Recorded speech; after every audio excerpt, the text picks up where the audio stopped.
akan berbicara, menampilkan Dr. Titis ya, Dr. Titis yang mendapat amanah menjadi Komandan Badan Koordinasi Bencana Penanggulangan Bencana UNS. Dr. Titis, ya, sampun ready ya, sudah siap ya. Ya, waktunya 15 menit. Kalau bisa 10 menit lebih baik karena diskusi dengan para pengamat dan pencacat ya. Artinya pencacatnya itu ini harus keren ya. Monggo Pak Titis, silakan. Terima kasih Dr. Adri. Iya.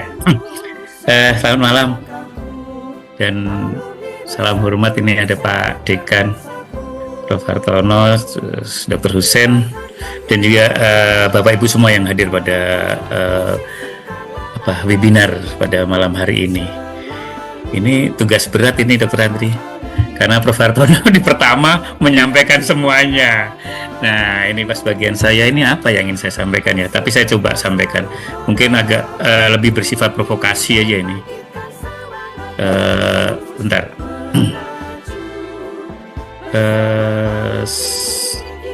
Saya izin share.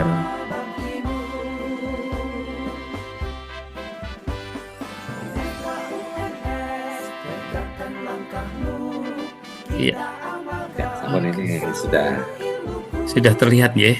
Belum. Nah, sampun sekarang sudah. Tapi belum pada kondisi slideshow ya. Ini sudah. Sampun sebentar. Yes. Sudah. Ya. Ya, saya hanya mengcopy paste saja judul tema besar yang diberikan oleh panitia. Tapi karena waktunya tadi katanya kalau bisa 10 menit ya, saya percepat saja apa yang ingin saya sampaikan pada malam hari ini. Ya, saya berangkat dari kata kepedulian dulu ya. Kepedulian terhadap kesiapsiagaan penanggulangan bencana ini yang memang saya merasa bahwa ini perlu kita pahami benar dan kita sadari bahwa kepedulian terhadap kesiapsiagaan penanggulangan bencana itu merupakan sikap dan tindakan yang menunjukkan perhatian, kasih sayang dan empati terhadap bencana yang terjadi. Artinya pada korban gitu ya, pada saudara-saudara kita gitu. Kemudian apa itu solidaritas? Nah, solidaritas itu terhadap kesiapsiagaan penanggulangan bencana adalah perasaan persatuan, kesatuan, dan kebersamaan di antara individu atau kelompok yang memiliki tujuan, nilai, atau kepentingan yang sama dalam penanggulangan bencana. Jadi saya merasa bahwa kegiatan malam hari ini sebenarnya sudah menunjukkan itu semua gitu ya. Wujud dari kepedulian, wujud dari solidaritas. Tadi sudah ditunjukkan contoh best practice dari Prof. Hartono. Semua itu sudah pernah dilakukan dan semua bisa berjalan dengan baik. Nah, sekarang tugas yang kemudian diamanahkan ke saya di BKPB ini kan sebenarnya tugas yang berat sekali. Artinya bagaimana bisa menjaga itu, mengembangkan itu menjadi lebih optimal lagi. Gitu. Baik, nah kepedulian dan solidaritas itu, kalau menurut saya ini ya, itu dibutuhkan kepekaan, pengorbanan, ketulusan, dan keikhlasan yang berkesinambungan dalam aksi nyata. Bukan sekedar wacana. Apa maksudnya bukan sekedar wacana? Ya, artinya bukan hanya selesai di pembicaraan ini saja gitu. Dan ini sudah terbukti tadi yang dicontohkan Prof. Hartono dengan terutama lagi dengan teman-teman alumni dari FK UNS ya. Ternyata seperti masnya tadi, alumni bersatu gitu ya. Keren, alumni bersatu bisa menyehatkan bangsa, ya itu keren sekali. Nah, kira-kira seperti itu. Dan kemudian ini ada beberapa contoh tadi, contoh dari Prof. Hartono sudah banyak, ini contoh-contoh. Ini kepedulian dan solidaritas terhadap kesiagaan penanggulangan bencana. Namun ini contoh-contoh yang saya pamerkan ini seringkali muncul itu saat ini. Jadi saat ketika terjadi bencana, berapa hari kemudian mereka secara spontan, bisa dari partai politik, bisa dari ormas, bisa dari komunitas, itu mereka menghimpun dana, entah namanya kantong kepedulian atau apa. Nah, yang sayangnya seringkali kegiatan-kegiatan semacam ini kurang terkoordinasi. Mereka bergerak sendiri. Bahkan yang banyak kan biasanya bantuan itu bisa berupa uang, bahan makanan, juga pakaian gitu. Karena tidak ada koordinasi yang baik, antara unsur-unsur yang sebenarnya memiliki tujuan yang sama, itu seringkali distribusinya yang kurang pas, atau kadang-kadang bahkan seringkali karena kita tidak memahami lokasi tadi seperti yang dicontohkan yang disampaikan Prof. Hartono kan mengirimkan tim dulu untuk melihat, memetakan dulu. Kadang-kadang mereka yang teman-teman yang tadi yang saya contohkan tadi itu seringkali datang sendiri ke lapangan, tidak ada informasi bagaimana kondisinya, seringkali bantuan itu tidak sampai pada sasarannya, malah sering ada cerita juga kan sudah habis di tengah jalan karena dihentikan oleh kelompok-kelompok masyarakat. Ini yang sebenarnya sangat memprihatinkan. Nah, mohon maaf, ini ya. Ada roaming suara ya? Apa ya? Iya. Jadi ada roaming. Ini di gadget saya ada roaming suara. Tapi mohon, apakah di tempat teman-teman yang lain juga sama? Coba angan di komare ya. Iya, oke. Apakah benar ada roaming? Cukup jelas. Cukup jelas. Cukup jelas tuh. Cukup jelas. Oke. Berarti Jelas dong. Ya, oke. Baik, penanggulangan bencana persis tadi seperti ini. Jadi mohon maaf kalau ada yang overlap ya, atau sama sebenarnya tadi, atau mengulang apa yang disampaikan Prof. Hartono. Jadi penanggulangan bencana tidak akan optimal apabila dilakukan tanpa kerjasama dan koordinasi semua unsur terkait. Nah, ini tadi contoh tadi. UNS memiliki banyak potensi untuk kesiapsiagaan penanggulangan bencana, dan ini sudah terbukti gitu. Nah, ini yang sekarang kemudian oleh Prof. Hartono kan diwujudkan dengan bentuk badan ini, yang harapannya ke depan lebih siap lagi, lebih optimal lagi dalam melakukan operasi, terutama dalam penanggulangan bencana gitu ya. Nah, unsur penanggulangan bencana dalam pelaksanaan penanggulangan bencana itu kan mempunyai tugas secara terintegrasi yang meliputi prabencana, tanggap darurat, dan pasca bencana gitu ya. Nah, yang ini kebetulan fotonya ada beberapa yang sama nih Prof. nih. Kemudian dari 3 tahapan ini, mulai dari prabencana, tanggap darurat, pasca bencana, seringkali yang prabencana ini kurang tergarap. Dan pasca bencana biasanya teman-teman atau kepedulian dari masyarakat yang tadi saya contohkan di foto-foto tadi itu hebohnya pada saat terjadi pada saat tanggap darurat. Tapi di bagian prabencana, pasca bencana yang seringkali lupa, apalagi di prabencana. Nah, kenapa seperti itu? Ya mungkin mereka merasa belum perlu melakukan suatu tindakan. Padahal ini penting gitu. Karena apa? Dalam salah satu prinsip penanggulangan bencana itu kan harus cepat dan tepat gitu ya. Cepat dan tepat. Nah, cepat dan tepat itu tidak mungkin instan, itu harus benar-benar dipersiapkan, baik SDM-nya, daya dukungnya gitu. Nah, potensi dan unsur terkait yang dimiliki UNS dalam kesiapsiagaan penanggulangan bencana itu banyak. Itu ada SAR UNS. Tadi Prof. Hartono menunjukkan dengan gambar struktur organisasi tadi, itu kira-kira isinya seperti itu. Jadi ada SAR UNS, Pusat Studi Penanggulangan Bencana, Rumah Sakit UNS, Mapala Fagus, Mapala Fakultas dan Universitas, KSR, Menwa, Pramuka, bahkan seluruh fakultas yang ada di UNS. Semua ini bisa terlibat baik di prabencana, di tanggap bencana, maupun di pasca bencana. Itu pada bagiannya masing-masing. Juga termasuk tentunya alumni gitu ya, dari keseluruhan unsur ini gitu. Kemudian setelah dibentuknya badan koordinasi ini, saya kemudian akan bercerita tentang badan koordinasi ini. Tadi unsur-unsur yang sebelumnya tadi, yang ini SAR UNS ini, potensi yang dimiliki UNS ini kan internal sifatnya.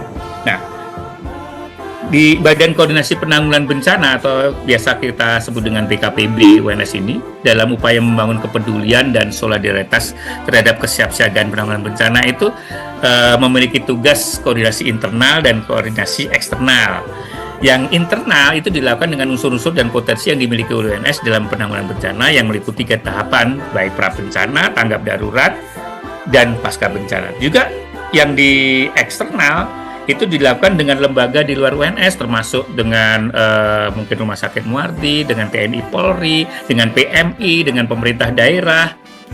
Kira-kira seperti itu. Semua mestinya menyangkut 3 tahapan, baik prabencana, tanggap darurat, maupun pasca bencana. Kemudian kita lihat juga tujuan penanggulangan bencana. Tadi Prof. Hartono juga mengambil merujuk pada Undang-Undang Republik Indonesia Nomor 24 tahun 2007 tentang penanggulangan bencana. Ini saya ambilkan juga dari situ, tujuan penanggulangan bencana. Ada yang pertama, memberikan perlindungan pada masyarakat dari ancaman bencana. Itu berarti kan di tahapan yang pra bencana. Kemudian menyelaraskan peraturan perundang-undangan yang sudah ada, itu juga kan. Nah, ini yang saya warna merah itu bagi saya perlu mendapat perhatian lebih khusus gitu ya. Menjamin terselenggaranya penanggulangan bencana secara terencana, terpadu, terkoordinasi, dan menyeluruh. Kemudian selanjutnya ada menghargai budaya lokal, membangun partisipasi, mendorong semangat gotong royong, menciptakan perdamaian. Ini kira-kira keseluruhan dari tujuan penanggulangan bencana. Dan tadi saya sampaikan di bagian C atau yang saya warna merah ini untuk menjadi menjadi perhatian gitu, yaitu menjamin terselenggaranya penanggulangan bencana secara terencana, terpadu, terkoordinasi, dan menyeluruh. Nah, prinsip yang tadi saya sampaikan, ada beberapa prinsip sebenarnya dalam penanggulangan bencana. Namun cepat dan tepat ini yang sekarang ini ketika saya mendapat amanah sebagai Kepala Badan Koordinasi Penanggulangan Bencana BNS ini bagi saya yang jadi prioritas karena misalnya kita sudah memiliki dalam kegiatan penanggulangan bencana itu kan kita sudah memiliki beberapa aset ya, unsur itu. Kita juga punya SDM yang cukup mumpuni. Tapi cepat dan tepat ini SDM yang bagus, yang unggul, kira-kira saya kira mungkin akan tidak optimal dalam melakukan operasinya atau dalam menjalankan tugasnya ketika tidak ada daya dukungnya. Daya dukung itu misalnya, contoh misalnya, tim SAR kita, tim SAR UNS itu udah dikenal di mana-mana. Dalam operasi yang kecil, misalnya ada orang hanyut, orang masuk kejebur sumur, atau ini bahkan sampai operasi yang besar seperti tadi contohkan Prof. Hartono. Ini sudah cukup dikenal. Bahkan hubungan tim SAR ini dengan instansi yang terkait, bahkan dengan TNI, Polri. Itu saya dengar dari cerita dari para senior yang di SAR. Mereka memiliki hubungan yang sangat baik dan mereka memang memiliki sertifikat yang cukup meyakinkan itu. Ada yang ahli di water rescue baik di permukaan maupun di kedalaman. Ada yang ahli di vertical rescue. Ada yang mereka memiliki keahlian masing-masing dan ini sebenarnya cukup membanggakan. Namun dalam diskusi kami selama beberapa menjalankan tugas ini, mengungkap anak ini kami lakukan koordinasi, karena koordinasi kan tidak hanya pada saat terjadinya bencana, tapi justru pada pra bencana itu kita juga perlu koordinasi. Ternyata tidak mudah juga menjaga satu irama kerja yang kemudian cukup tadi mewujudkan satu kesiapsiagaan dalam penanggulangan bencana dengan menggunakan prinsip cepat dan tepat karena daya dukung. Nah, apa kira-kira daya dukung itu ya? Nah, prinsip cepat dan tepat dalam penanggulangan bencana pada tahap tanggap darurat bencana contohnya, itu kan dibutuhkan koordinasi unsur terkait. Yang dalam hal ini, ini menjadi tugas BKPB. Kemudian SDM handal dari masing-masing unsur. Artinya misalnya dari SAR ya, misalnya dari medis ya, misalnya tadi sudah ada contoh best practice yang tadi sudah disampaikan Prof. Hartono. Kemudian peralatan yang memadai. Kemudian lagi ada pendanaan. Dan yang penting lagi kepedulian dan solidaritas masyarakat, termasuk dalam hal ini alumni. Pendanaan, kepedulian dan solidaritas masyarakat, ini nampaknya yang sekarang menjadi kalau saya tidak salah, ini yang sebenarnya menjadi tujuan dari webinar ini diselenggarakan ya. Jadi bagaimana membangun kepedulian dan solidaritas itu. Namun yang ingin saya sampaikan, lebih saya tekankan di sini, kita punya SDM handal. Namun peralatan yang memadai kita coba pertanyakan dulu. Karena apa? Dari hasil koordinasi kami dengan tim SAR, kami memang dari BKPB memang beberapa kali mengadakan pertemuan dan kami minta pendataan aset, dalam hal ini peralatan yang dimiliki tim SAR yang bisa benar-benar mendukung kegiatan kesiapsiagaan penanggulangan bencana. Dan cukup kaget juga gitu, terutama ketika kita harus membicarakan saat ini musim hujan dan bukan tidak mungkin banyak kejadian misalnya orang hanyut atau terjadi banjir sehingga perlu ada water rescue di permukaan yang membutuhkan perahu karet. Ternyata perahu karet di tim SAR tinggal satu yang bisa dioperasikan. Kemudian misalnya kejadian penanggulangan bencana atau ada operasi malam hari membutuhkan penerangan.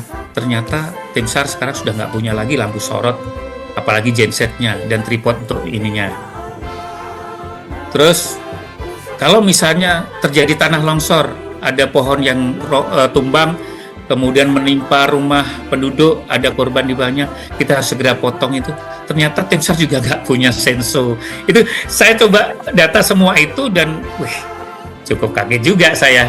Ternyata kebutuhan peralatan-peralatan yang seperti itu saja kalau dinominalkan banyak banget. Saya ada ini, saya tidak tahu apakah nanti ada kesempatan untuk menyampaikan itu, tapi total yang kami hitung dari peralatan-peralatan itu mencapai 1,1 M, Prof. Hartono.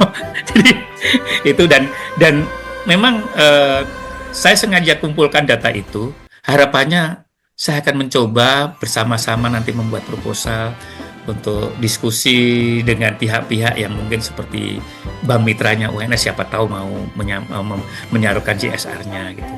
Atau pada forum-forum seperti ini, harapannya forum seperti ini sebenarnya bukan hanya diselenggarakan oleh keluarga alumni FKUNS gitu, juga keluarga alumni fakultas yang lain, kalau perlu juga IKUNS gitu ya. Supaya ada teman-teman alumni itu juga merasa bahwa ternyata kita perlu membangun ini semua gitu. Nah, 2 menit lagi Pak Titis, 2 menit. Oke, siap.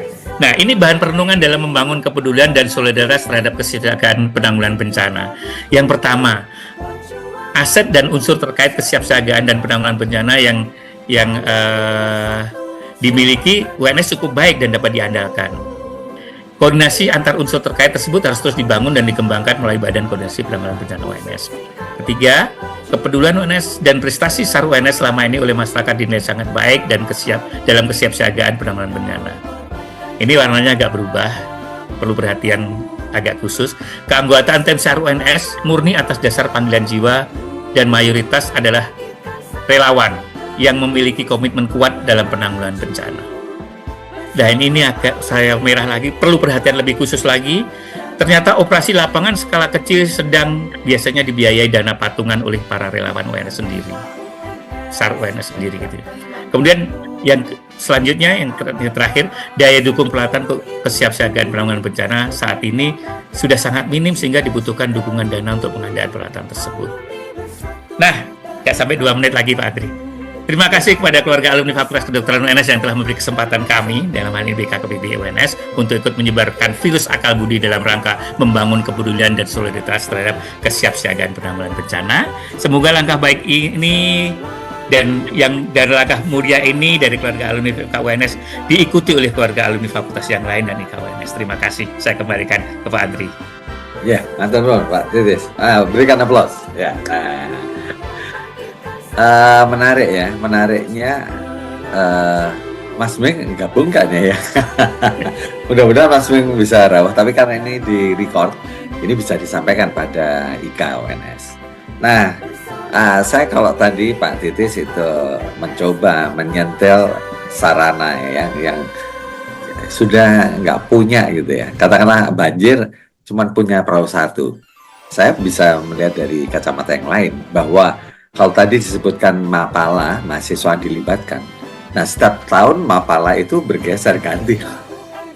Ini kan harus ada regenerasi. Ini juga tantangan tersendiri sebenarnya yang menarik untuk didiskusikan.